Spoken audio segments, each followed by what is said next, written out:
अस्सलाम वालेकुम स्टूडेंट्स। बच्चों, आज की वीडियो में हम लोग जो प्रिंसिपल समझने वाले हैं उससे आप समझेंगे कि वायरलेस चार्जिंग एक्चुअली किस प्रिंसिपल के पीछे होती है। इसी के साथ साथ आज के लेक्चर के अंदर जो टॉपिक हम लोग डिस्कस करने वाले हैं उसी के ऊपर जो स्पार्क इग्निशन होता है गाड़ियों का वो वर्क करता है। और यही प्रिंसिपल है जिस प्रिंसिपल की वजह से जब हम मोटर को स्टार्ट करते हैं तो अचानक से मोटर के स्टार्ट होते ही लाइट डिम हो जाती है। जैसी मोटर स्टार्ट होती है तो हम बोलते हैं लोड ले रही है, तो लाइट जो है वो डिम हो जाती है। वो एक्चुअली वही प्रिंसिपल है जो आज हम लोग डिस्कस करने वाले हैं। और इसी प्रिंसिपल के ऊपर जो है वो ट्रांसफार्मर्स भी वर्क करते हैं। और वो जो टॉपिक हैं, दो टॉपिक हैं जो कि टाइप ऑफ इंडक्शन है। एक है सेल्फ इंडक्शन और दूसरा कहलाता है mutual induction. So one by one समझेंगे, पहले सेल्फ इंडक्शन को और उसके बाद म्यूचुअल इंडक्शन को। तो अगर स्टार्ट करते हैं सेल्फ इंडक्शन से, तो सेल्फ इंडक्शन क्या है? देखो, अगर कोई इलेक्ट्रिक करंट पास होता है ना किसी कॉइल से, तो मैग्नेटिक फील्ड प्रोड्यूस होती है उसके अराउंड।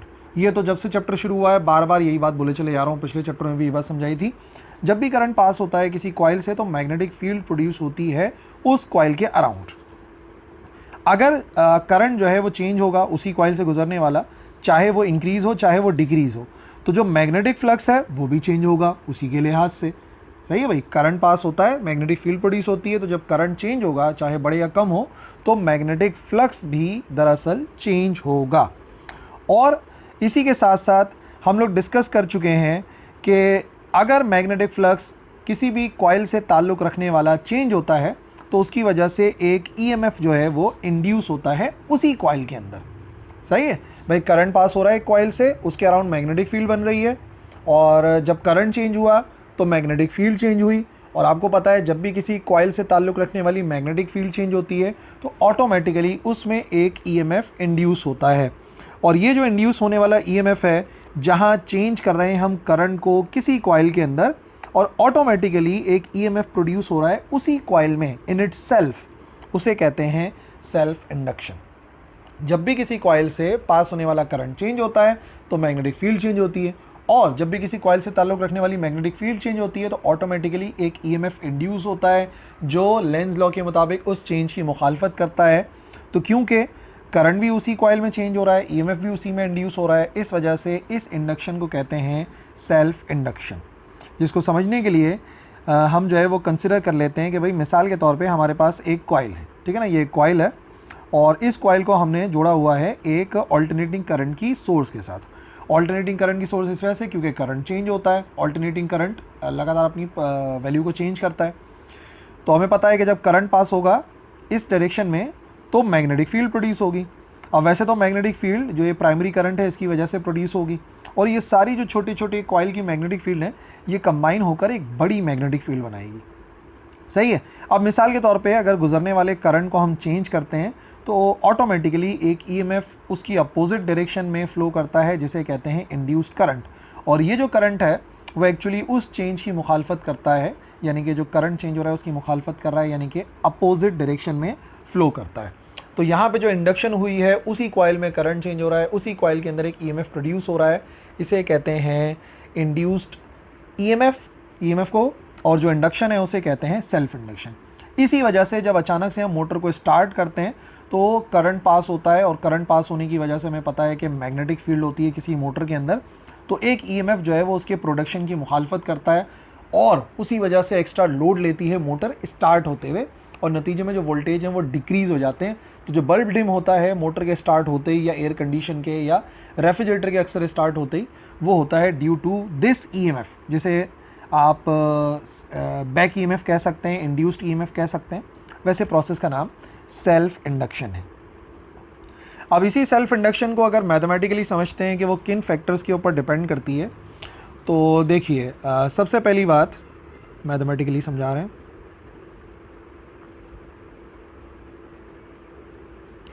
बात यह है कि कंसिडर कर लेते हैं कि इसमें जो है वो n नंबर ऑफ टर्न्स है। लेट इसके अंदर, ठीक है, तो यहाँ लिख देते हैं कि यहाँ पे मान लेते हैं कि n जो है वो इस कॉइल के हैं नंबर ऑफ टर्न्स। ठीक है, नंबर ऑफ टर्न्स जो है जो हमने इस कॉइल को दिया है वो n के बराबर है, और जो फ्लक्स इससे पास हो रहा है उसको फाई से शो कर देते हैं। ये हो गया magnetic flux. Number of turns हो गए n के बराबर, और जो मैग्नेटिक फ्लक्स है वो बराबर है फाई के। अब ये बात कन्फर्म है जो हम जानते हैं कि जो इन सारे नंबर ऑफ टर्न से फ्लक्स गुजरेगा वो डायरेक्टली प्रोपोर्शनल होता है टू द पासिंग करंट। अभी भी मैंने बताया करंट पास होता है, मैग्नेटिक फील्ड प्रोड्यूस होती है। करंट ज़्यादा तो मैग्नेटिक फ्लक्स ज़्यादा, करंट कम तो मैग्नेटिक फ्लक्स कम। ठीक है, जितना प्राइमरी करंट गुजरेगा उतना ही ज़्यादा फ्लक्स प्रोड्यूस होगा। और टोटल फ्लक्स है तो एन फाई लिख देते हैं, एन नंबर ऑफ टर्न्स की वजह से। तो प्रोपोर्शनलिटी का साइन रिमूव होता है, इक्वल का साइन आता है और आता है एक कांस्टेंट। यहाँ आने वाला जो कांस्टेंट है वो होता है एल, कैपिटल एल से शो करते हैं। And what is this capital L? ये जो कैपिटल एल है ये कहलाता है सेल्फ इंडक्टेंस। इंडक्शन नहीं है, ये इस कॉइल की सेल्फ इंडक्टेंस कहलाता है। सही है। अच्छा, कि मतलब उसमें कितनी सलाहियत है सेल्फ इंडक्शन करवाने की। सेल्फ इंडक्शन करवाने की जो सलाहियत है उसे सेल्फ इंडक्टेंस कहा जाता है, जो कि अगर मैं आपको बताऊं कि किन फैक्टर्स के ऊपर डिपेंड करता है तो याद रखिए सेल्फ इंडक्टेंस डिपेंड करता है मिसाल के तौर पे कितने नंबर ऑफ टर्न्स हैं उनके ऊपर डिपेंड करता है। जितने ज़्यादा नंबर ऑफ टर्न्स होंगे उतनी ज़्यादा सेल्फ इंडक्टेंस होगी। इसके अलावा डिपेंड करता है कि ये जो कॉइल हमने बनाया है इसका क्रॉस सेक्शनल एरिया कितना है, तो क्रॉस सेक्शनल एरिया के ऊपर डिपेंड करता है। और किस पे डिपेंड करता है? और वो डिपेंड करता है मटेरियल के ऊपर कि किस मटेरियल का हमने कॉइल बनाया है। तो सेल्फ इंडक्टेंस किसी भी कॉइल की इन 3 फैक्टर्स पे डिपेंड करती है। ठीक है ना। और अगर इसकी वैल्यू निकालना चाहो आप सेल्फ इंडक्टेंस की, तो इसी फार्मूले से आप सेल्फ इंडक्टेंस की वैल्यू निकाल सकते हो। L बराबर आ सकता है N phi divide by I के। ठीक है, वैसे तो मैं भी अलग तरीके से इसको डिफाइन करवाऊंगा, लेकिन फिलहाल मैंने लिख दिया कि L is equal to N phi divide by I के बराबर होता है। ठीक है, अब अगर बात को आगे बढ़ाएं, Faraday's law of electromagnetic induction को तो हम लोग पढ़ ही चुके हैं। क्या होता है Faraday's law of electromagnetic induction? According to Faraday's law of electromagnetic induction, short में लिख दिया मैंने, हमने पढ़ा था कि जो ईएमएफ है वो बराबर होता है minus n delta phi divide by delta t के, क्योंकि उसमें चेंज ऑफ फ्लक्स हो रहा था। तो अब अगर यही वैल्यू जो हमने निकाली है एन फाई की, इसको यहाँ पे पुट करते हैं। पुटिंग, ये तो सिर्फ फाई लिखा हुआ था, अगर डेल्टा फाई होगा तो ये बन जाएगा एन डेल्टा फाई की वैल्यू। एन डेल्टा फाई की जगह पर हम पुट कर सकते हैं, वो बराबर आ जाएगा एल डेल्टा आई। ठीक है, तो क्या बनेगा? ईएमएफ बराबर आएगा माइनस का एल डेल्टा आई और डिवाइड में ऑलरेडी लिखा हुआ है डेल्टा टी। तो इसका मतलब Faraday's law of electromagnetic induction in case of self inductance कुछ इस फॉर्म के अंदर आ जाता है। और याद रखिए अभी ये जो ईएमएफ यहाँ पे नज़र आ रहा है, बेसिकली मैं कह सकता हूँ कि ये सेल्फ इंड्यूस्ड ईएमएफ है। ये वो ईएमएफ है जिसे बैक ईएमएफ भी कहते हैं। ये सेल्फ इंड्यूस्ड ईएमएफ है, जो कि उसी कॉइल के अंदर करंट चेंज हो रहा है और उसी कॉइल के अंदर ईएमएफ जो है वो इंड्यूस हो रहा है। तो इसको हम बोल देंगे कि ये बराबर आ गया E is equal to minus l delta i divide by delta t. सही है। तो पहले समझा सेल्फ इंडक्टेंस कहाँ से आती है, उसका फॉर्मूला ही बताया, और यहाँ पे बता दिया कि Faraday's law of electromagnetic induction किस हालत में आ जाता है in case of self induction.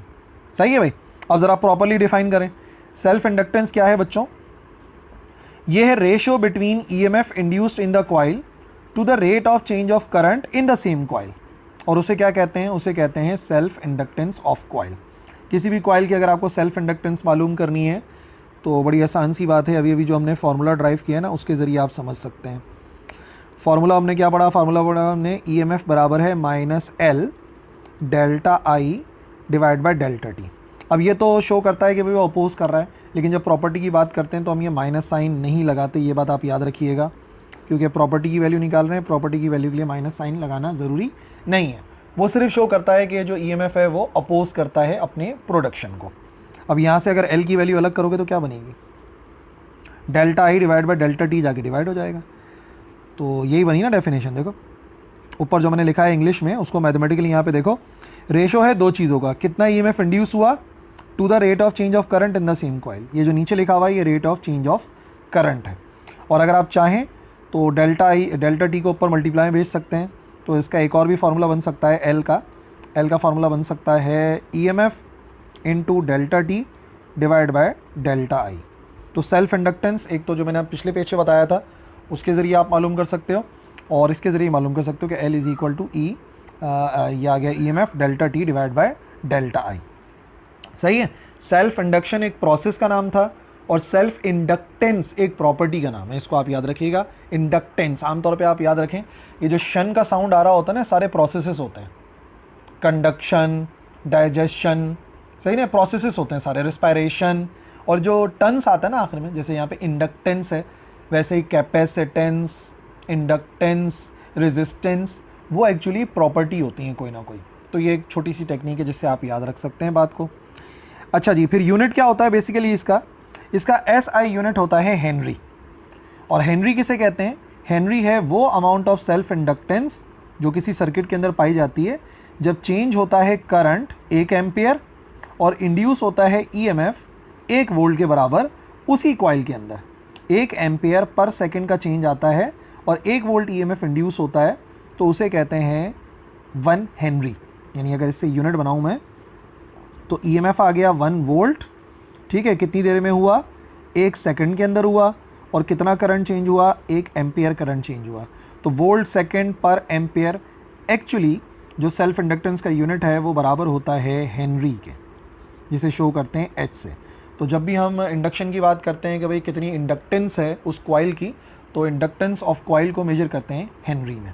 1 Henry का मतलब 1 वोल्ट इंड्यूस हो जाए और करंट में 1 एम्पियर का चेंज आए 1 सेकंड में। तो अगर इतना करंट का चेंज 1 वोल्ट EMF को इंड्यूस करता है इन द सेम कॉइल, तो मैं कहूँगा कि जो इंडक्टेंस है इस कॉइल की वो है 1 हेनरी के बराबर।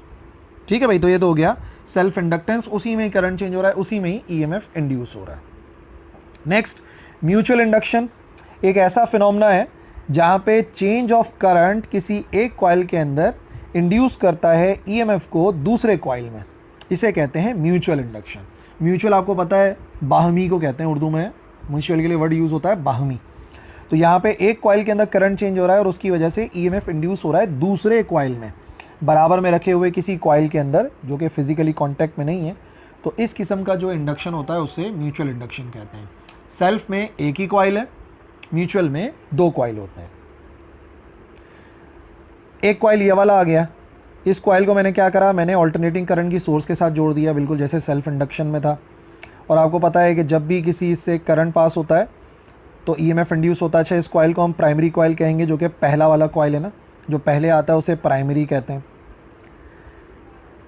ये आ गया दूसरा वाला कॉइल, और दूसरे कॉइल को मैंने किसी सोर्स से नहीं जोड़ा बल्कि गैल्वानोमीटर से जोड़ दिया और नाम दिया इसको सेकेंडरी कॉइल का। तो प्राइमरी कॉइल और सेकेंडरी कॉइल के दरमियान में आपको गैप नज़र आ रहा है, कोई फिजिकल कॉन्टैक्ट नहीं है, ये बात आप याद रखिएगा। अब क्या होगा, प्राइमरी कॉइल के अंदर मैं करंट को पास करवाता हूँ, ठीक है, हम यहाँ पे करंट को पास कराते हैं, इस डायरेक्शन के अंदर प्राइमरी करंट पास हो रहा है। आपको पता है जब करंट पास होता है तो उसकी वजह से प्रोड्यूस होती है मैग्नेटिक फील्ड, यहाँ पे मैग्नेटिक फील्ड प्रोड्यूस होगी और ये सारी मैग्नेटिक फील्ड कंबाइन होकर एक बड़ी मैग्नेटिक फील्ड बनाएंगे। अब आप नोट करें कि वो जो मैग्नेटिक फील्ड है वो इस तार से भी तो गुजर रही है, तो जब करंट इधर चेंज होगा तो यहाँ का मैग्नेटिक फ्लक्स चेंज होगा, मैग्नेटिक फ्लक्स चेंज होगा तो ऑटोमेटिकली इस वाले कंडक्टर के अंदर एक EMF इंड्यूस हो जाएगा और गैल्वानोमीटर डिफ्लेक्शन देने लगेगा। नोटिस करने वाली बात यह है कि इनका आपस में कोई फिजिकल कांटेक्ट नहीं है, लेकिन यहाँ से गुजरने वाला जब करंट चेंज होगा तो ये मैग्नेटिक फील्ड चेंज होगी। और हमें पता है जब भी किसी कॉइल से ताल्लुक़ रखने वाली मैग्नेटिक फील्ड चेंज होती है तो एक EMF इंड्यूस होता है, जो कि आपने देखा इस डायरेक्शन के अंदर मूव करेगा, गैल्वानोमीटर डिफ्लेक्शन देगा। इस इंडक्शन को कहते हैं म्यूचुअल इंडक्शन, क्योंकि यहाँ पे समझने वाली बात यह है कि 2 तार जो है वो इन्वॉल्व हैं, 2 कॉइल इन्वॉल्व हैं, एक प्राइमरी कॉइल और एक सेकेंडरी कॉइल। मतलब करंट चेंज होता है प्राइमरी कॉइल में और EMF इंड्यूस होता है सेकेंडरी कॉइल में, सही है। तो इसको म्यूचुअल इंडक्शन का नाम दिया जाएगा। वायरलेस चार्जिंग इसी ज़रिए होती है, ट्रांसफार्मर भी म्यूचुअल इंडक्शन पर ही काम करते हैं। ठीक है, अब इसको समझ लेते हैं मैथमेटिकली ना।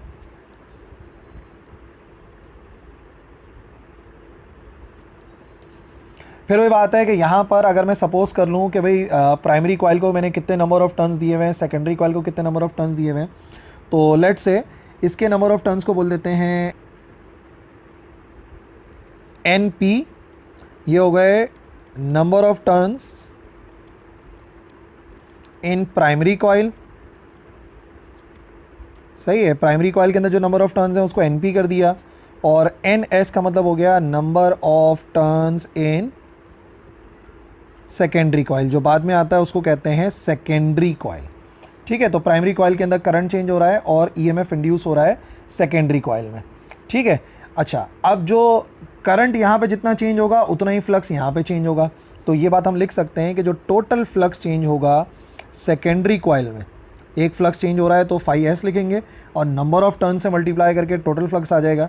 वो डिपेंड करता है कितना करंट पास हो रहा है प्राइमरी कॉइल में। जितना प्राइमरी कॉइल के अंदर करंट पास होगा उतना ही ज़्यादा फ्लक्स इस सेकेंडरी कॉइल से गुजरेगा। प्रोपोर्शनैलिटी का साइन रिमूव करते हैं, इक्वल का साइन आता है और आता है एक कांस्टेंट। यहाँ आने वाला कांस्टेंट होता है m i p. And what is m? Where, वहाँ पे मैंने बताया था एल का मतलब होता है सेल्फ इंडक्टेंस, यहाँ पर आया एम, इसका मतलब होता है म्यूचुअल इंडक्टेंस। सही है, ये क्या हो गया? ये है म्यूचुअल इंडक्टेंस, जिसकी आप चाहो तो वैल्यू मालूम कर सकते हो, बिल्कुल जैसे मैंने सेल्फ इंडक्टेंस की करवाई थी। किस तरीके से? एम को अलग करोगे तो ये बराबर आ जाएगा n s, number of turns in the secondary coil, flux in the secondary coil divide by current passing in the primary coil. सही है, और वही फैक्टर्स जिनके ऊपर डिपेंड करता था सेल्फ इंडक्टेंस, उन्हीं चीज़ों के ऊपर डिपेंड करती है हमारी म्यूचुअल इंडक्टेंस। सही है, तो उसके अंदर कुछ भी चेंज नहीं है। अब अगर फैराडेज लॉ को अप्लाई करें, जैसे कि हमने सेल्फ इंडक्टेंस में अप्लाई किया था, according to Faraday's law of electromagnetic induction, तो हमें पता है उसके मुताबिक ईएमएफ बराबर होता है minus n delta phi divide by delta t. सही है, अब यहाँ पे चेंज करना पड़ेगा हमें। यहाँ पे कैसे चेंज करेंगे? अब जो ईएमएफ इंड्यूस हो रहा है सेकेंडरी में हो रहा है ना, तो यहाँ पे मुझे लिखना पड़ेगा ईएस और यहाँ पे लिखना पड़ेगा एनएस और यहाँ पे लिखना पड़ेगा डेल्टा फाई एस, क्योंकि सारे मामला सेकेंडरी में हो रहे हैं ना, इंडक्शन सेकेंडरी कॉइल के अंदर हो रही है। तो EMF induce in the secondary coil, number of turns भी सेकेंडरी के होंगे और फ्लक्स भी सेकेंडरी का ही होगा। तो अब अगर यहाँ से वैल्यू पुट कर दूँ मैं, देखो पुटिंग लेफ्ट हैंड साइड पे तो बिना डेल्टा के लिखा हुआ है, डेल्टा के साथ बनाऊंगा तो देखा ऐसा बनेगा n s delta phi s, n s के साथ delta phi s is equal to m. तो यहाँ पे भी राइट हैंड साइड पे आ जाएगा डेल्टा आई पी। इसको अगर पुट करूँगा तो ई एस बराबर आएगा माइनस का m delta i p divide by delta t, यानी कि वो डिपेंड करता है सेल्फ इंडक्टेंस पे और कितना चेंज ऑफ करंट हो रहा है in the primary coil with respect to time. सही है भाई, कितना करंट चेंज हो रहा है with respect to primary coil, उसके ऊपर डिपेंड करता है। तो ई एस बराबर आ जाएगा m delta i p divide by delta t. और ये आपको पता है किसको शो करता है?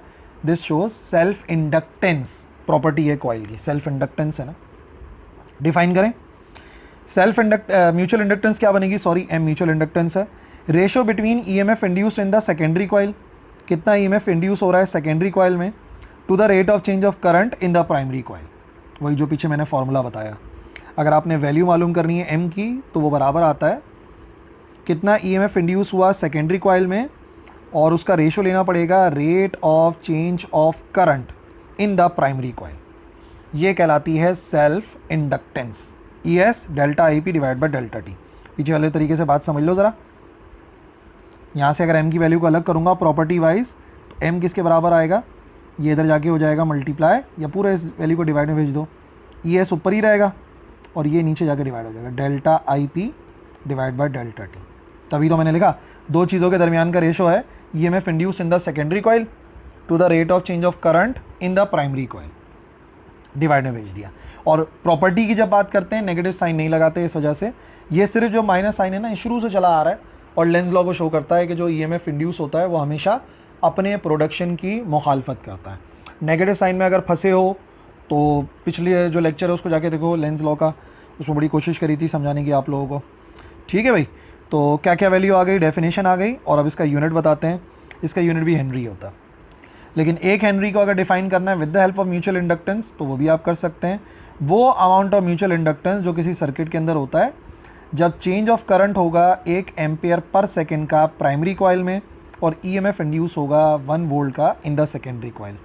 अगर यहाँ से m की वैल्यू को अलग करता हूँ तो m बराबर आ सकता है डेल्टा टी जाके हो जाएगा multiply E S delta i p divide by delta T ऊपर आएगा और नीचे डेल्टा आई पी आ जाएगा। यहाँ पर आएगा डेल्टा टी और यहाँ पे आएगा डेल्टा आई पी। तो दोनों तरीक़ों से लिख सकते हैं आप। यहाँ पे डेल्टा टी को मल्टीप्लाई भेज दिया डेल्टा आई पी इधर आ गया। तो अगर यूनिट बनेगा तो ईएमएफ का ईएमएफ का यूनिट होता है वोल्ट, टाइम है 1 सेकेंड डिवाइड बाय 1 एम्पियर।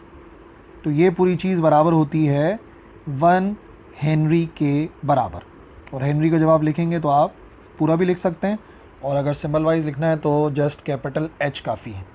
सही है भाई। इसी उसूल के ऊपर ट्रांसफार्मर भी काम करते हैं, जो कि इंशाल्लाह आगे लेक्चर में हमने डिस्कस करना है। और वायरलेस चार्जिंग और वायरलेस जितनी भी ट्रांसमिशन होती है म्यूचुअल इंडक्टेंस के उसूल के ऊपर काम करती है। ठीक है भाई, तो ये था आज का हमारा lecture about self inductance and mutual inductance. और इंडक्शन को भी बता दिया, सेल्फ इंडक्शन क्या है, म्यूचुअल इंडक्शन क्या है। अगर कोई भी सवाल है तो कमेंट सेक्शन में आप लिख सकते हैं, मैं ज़रूर रिप्लाई करूँगा। That's all for this video. अल्लाह हाफ़िज़।